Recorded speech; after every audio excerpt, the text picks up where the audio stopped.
Recently IBPS RRB clerk এবং RRB পিও 2024 এর notification release করে দেওয়া হয়েছে এবং জবে থেকে একটা নোটিফিকেশন বেরিয়েছে। প্রচুর স্টুডেন্টস এবং অ্যাসপিরেন্টসদের মনের মধ্যে একটা কমন কোশ্চেন উঠে আসছে, একটা কমন ডাউট উঠে আসছে যে স্যার আরআরবি ক্লার্ক এবং আরআরবি পিওর এক্সাম প্যাটার্ন কি চেঞ্জ হতে পারে? কারণ নোটিফিকেশন এই কথাটা ক্লিয়ারলি মেনশন করা আছে যে আইবিপিএস হয়তো এবার এক্সাম প্যাটার্নে চেঞ্জ করতে পারে এবং আইবিপিএস হয়তো এবার টেস্টের ডুরেশন অর্থাৎ যে ডুরেশনে তোমাদের পরীক্ষা হয় সেই টেস্টের ডুরেশনটাও চেঞ্জ করতে পারে। তো স্যার এই ক্ষেত্রে আমাদের কি করা উচিত, কিভাবে আমরা নিজেদেরকে প্রিপেয়ার করব, কিরকম সেকশনাল টাইম আমাদের অ্যালট করা উচিত যাতে করে খুব ইজিলি আমরা আরআরবি ক্লার্ক এবং আরআরবি পিওর প্রিলিমসের পরীক্ষা ক্লিয়ার করতে পারি। এবং বন্ধুরা আজকের এই একটা সিঙ্গেল ভিডিওতে কয়েকটা ভীষণ ইম্পর্টেন্ট পয়েন্টসের ব্যাপারে আলোচনা করব এবং এই কটা পয়েন্টস তোমরা যদি মনে রাখো তাহলে পরীক্ষা তোমাদের কম্পোজিট টাইমের ওপর হোক চাই সেকশনাল টাইমের ওপর হোক তোমাদের পরীক্ষায় কিচ্ছু এফেক্ট করবে না, তোমাদের পরীক্ষা ভীষণ ভালো হবে এবং খুব ইজিলি তোমরা প্রিলিমসের এক্সাম ক্লিয়ার করতে পারবে। সবার ফার্স্ট ইম্পর্টেন্ট পয়েন্ট হলো আরআরবি ক্লার্ক এবং আরআরবি পিওর এখনকার এক্সাম প্যাটার্নের কথা যদি বলি তো আরআরবি ক্লার্কে টোটাল 80 খানা কোশ্চেন থাকে এবং আরআরবি পিওতেও টোটাল 80 খানা কোশ্চেন থাকে। টোটাল 2 খানা সাবজেক্টের উপর আমাদের পরীক্ষা হয়। আরআরবি ক্লার্কের প্রিলিমসের পরীক্ষায় এবং আরআরবি পিওর প্রিলিমসের পরীক্ষায় শুধু অঙ্ক আর রিজনিংই থাকে আমাদের, এর বাইরে কিচ্ছু আসে না, কিচ্ছু থাকে না। অঙ্কের 40টা কোশ্চেন তোমরা দেখতে পারবে এবং রিজনিং এরও 40টা কোশ্চেন দেখতে পারবে। ওভারঅল 80 খানা কোশ্চেন তোমাদেরকে অ্যাটেম্প্ট করতে হবে মাত্র 45 মিনিট টাইমে। কিন্তু এই 45 মিনিটটা ছিল কম্পোজিট টাইমিং, অর্থাৎ এই 45 মিনিটের মধ্যে যে কোনো সেকশনে যখন তখন তোমরা সুইচ করতে পারবে। আজকে কোনো ক্যান্ডিডেট অথবা কোনো স্টুডেন্ট যদি রিজনিং সেকশন দিয়ে স্টার্ট করে তাহলে যে কোনো টাইমে তারা ম্যাথসের সেকশনে সুইচ করতে পারবে, অথবা কোনো ক্যান্ডিডেট যদি ম্যাথস সেকশন দিয়ে স্টার্ট করে তাহলে যে কোনো টাইমে তারা রিজনিং সেকশনে সুইচ করতে পারবে, যেটা অন্যান্য পরীক্ষায় এই অ্যাডভান্টেজটা পাওয়া যেত না। শুধুমাত্র আরআরবি ক্লার্ক এবং আরআরবি পিওর পরীক্ষায় এই কম্পোজিট টাইমের অ্যাডভান্টেজটা পাওয়া যেত। কিন্তু রিসেন্টলি এখন আইবিপিএস তার নোটিফিকেশনে মেনশন করেছে যে তারা সেকশনাল টাইমিং চালু করতে পারে। এবং বন্ধুরা আমি তোমাদের একদম ক্লিয়ারলি জানিয়ে দিই, আইবিপিএস যখন তার নোটিফিকেশন এই কথাটা লিখেছে যে তারা সেকশনাল টাইমিং চালু করতে পারে, তার মানে তারা সেকশনাল টাইমিং চালু করবে। এবং এই জিনিসটার ব্যাপারেও তোমরা একদম 100% কনফার্ম হয়ে যাও যে এইবারকার আরআরবি ক্লার্ক এবং আরআরবি পিওর পরীক্ষায় যদি সেকশনাল টাইম নাও দেওয়া হয়, পরের বারের পরীক্ষাটা থেকে ডেফিনেটলি সেকশনাল টাইমিং আসতে চলেছে। তো ন্যাচারালি এই জিনিসটার ব্যাপারে তোমরা তৈরি থাকো এবং কি কি পসিবিলিটি হতে পারে অথবা কি কি সম্ভাবনা আসতে পারে সেই ব্যাপারে একদম ডিটেল ওয়েতে তোমাদের সামনে আলোচনা করে দেবো। দেখো বন্ধুরা, আরআরবি ক্লার্ক এবং আরআরবি পিওর পরীক্ষায় দুভাবে এক্সাম প্যাটার্ন চেঞ্জ হতে পারে। প্রথম প্যাটার্ন যদি নাম্বার অফ কোশ্চেন সেম থাকে, অর্থাৎ অঙ্কের 40টা কোশ্চেনই থাকলো এবং রিজনিং এর 40টা কোশ্চেনই থাকলো, অর্থাৎ ওরা যদি 80 খানা কোশ্চেনই রাখে তাহলে এই কম্পোজিট টাইম যেটা 45 মিনিটে ছিল সেই 45 মিনিটের টাইমটা সেকশনাল টাইমিং এ ব্রেক করতে পারে, অঙ্কের জন্য 22.5 মিনিট এবং রিজনিং এর জন্য 22.5 মিনিট অ্যালট করতে পারে। তো এইটার জন্য তোমরা তৈরি থেকো। মেবি তারা এখানে সেকশনাল টাইম যদি দেয়, নাম্বার অফ কোশ্চেন যদি তারা ফিক্সড রাখে, অঙ্কের 40টা কোশ্চেনে যদি থাকে তার জন্য 22.5 মিনিট তোমরা টাইম পাবে এবং রিজনিং এরও যদি 40টা কোশ্চেন থাকে তাহলে সেটার জন্য 22.5 মিনিট টাইম পাবে। কিন্তু এই 22.5 মিনিট আর 22.5 মিনিট টাইমটা সেকশনাল টাইম হিসেবে কাউন্ট হবে, কম্পোজিট টাইম হিসেবে কাউন্ট হবে না।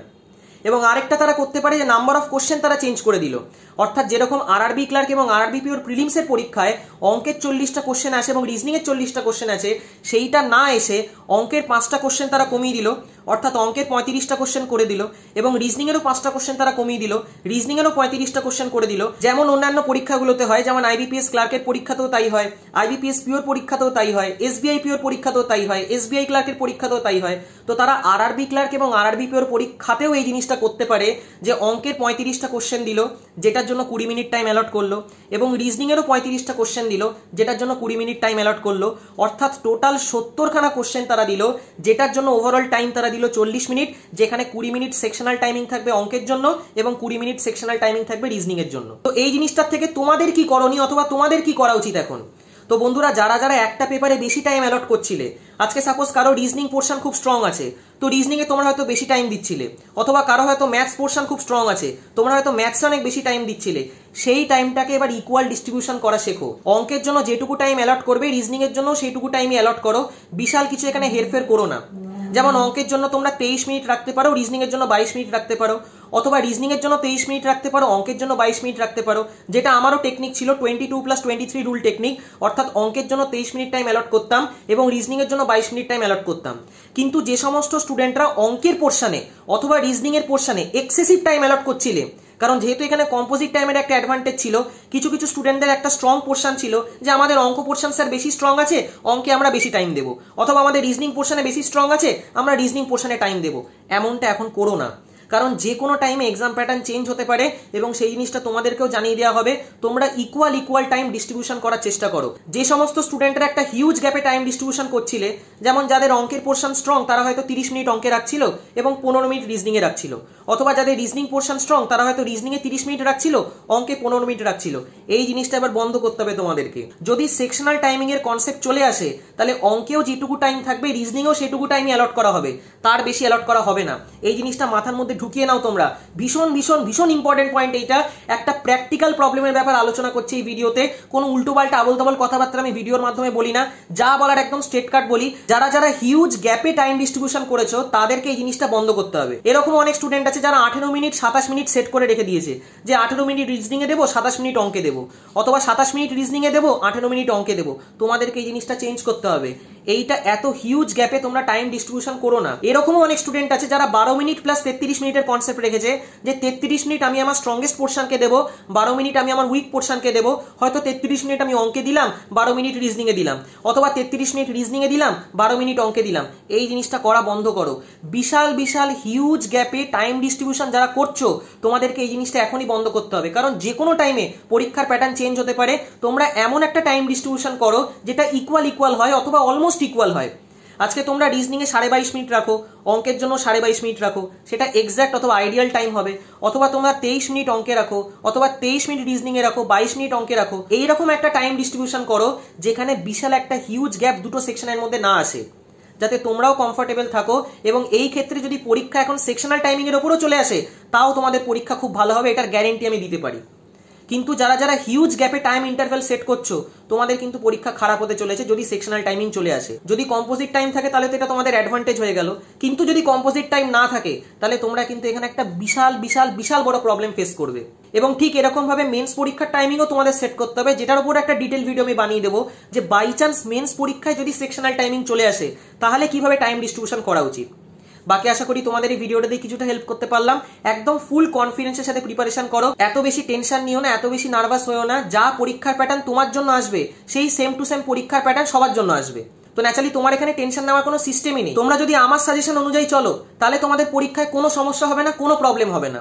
তো খুব ভালো করে প্রিপারেশন নাও, এবং যদি তোমাদের কোথাও গাইডেন্স লাগে তো তোমরা গাইডেন্সও নিতে পারো।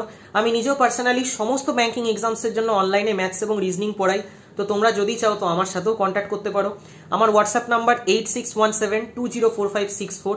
তো যদি তোমরা গাইডেন্স চাও তাহলে কল করো না, হোয়াটসঅ্যাপ করো, কারণ কল অনেক সময় আমি ধরতে পারি না। আমি নিজে আইবিপিএসপি এবং আইবিপিএস ক্লাস দুটো পরীক্ষাই ফার্স্ট অ্যাটেম্পটেই ক্লিয়ার করেছি। তো ন্যাচারালি তোমাদেরকে খুব ভালো করে গাইড করতে পারবো যে কি টেকনিক অফ সলভিং হওয়া উচিত, কিভাবে একটা পেপারকে অ্যাটেম্প্ট করা উচিত, যাতে করে আমরা আমাদের টাইম বাঁচাতে পারি এবং অ্যাটেম্প্ট বাড়াতে পারি। কারণ যে কোনো কম্পিটিটিভ পরীক্ষা, সে ব্যাংকিং এরই এক্সাম নাও চাই, যে কোনো এক্সামই তুমি নাও না কেন, টাইম একটা ভীষণ ভীষণ ইম্পর্টেন্ট রোল প্লে করবে। এখানে শুধু তুমি কনসেপ্ট জানলে সেটাতেই হলো না, কনসেপ্ট জানার সাথে সাথে তোমাকে টেকনিক অফ সলভিং শিখতে হবে, যাতে কোশ্চেনগুলোকে আমরা তাড়াতাড়ি সলভ করে নামাতে পারি। যে স্টুডেন্ট টেকনিক অফ সলভিং জানবে না সে কোনোদিনও কোশ্চেন তাড়াতাড়ি অ্যাটেম্প্ট করতে পারবে না, এবং ওই অনুযায়ী কাট অফও ক্লিয়ার হবে না। তো ন্যাচারালি খুব ভালো করে টেকনিক অফ সলভিং শেখো এবং চেষ্টা করো তার কাছ থেকেই গাইডেন্স নেওয়ার, যে অলরেডি এই ফিল্ডে সিলেক্টেড, যাতে তার টেকনিক অফ সলভিং খুব ভালো করে শিখতে পারো এবং সেই জিনিসগুলোকে পরীক্ষায় অ্যাপ্লাই করতে পারো। বাকি আশা করি তোমাদের এই ছোট্ট ভিডিওটা দিয়ে কিছুটা হেল্প করতে পারলাম। ভিডিওটা যদি তোমাদের ভালো লেগে থাকে তাহলে অবশ্যই লাইক এবং বন্ধুদের সাথে শেয়ার করো। Thank you.